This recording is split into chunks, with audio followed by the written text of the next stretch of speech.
আইনশৃঙ্খলা বাহিনীকে তেলবাজি বন্ধ করতে হবে এবং সাদা পোশাকে কাউকে গ্রেফতার করা যাবে না বলে জানিয়েছেন স্বরাষ্ট্র উপদেষ্টা অবসরপ্রাপ্ত লেফটেন্যান্ট জেনারেল জাহাঙ্গীর আলম চৌধুরী।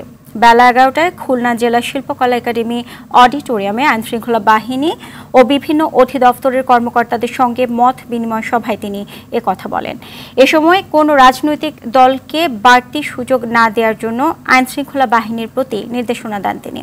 অনেক ভুয়া মামলা হচ্ছে উল্লেখ করে স্বরাষ্ট্র উপদেষ্টা বলেন, এসব মামলাকারীদের বিরুদ্ধে ব্যবস্থা নেওয়া হবে। দোষী কাউকে ছাড় দেওয়া হবে না এবং নিরপরাধ কাউকে গ্রেফতার করা হবে না। যদি বন্ধ না করতে পারেন সমাজের কোনো পরিবর্তন হইব না।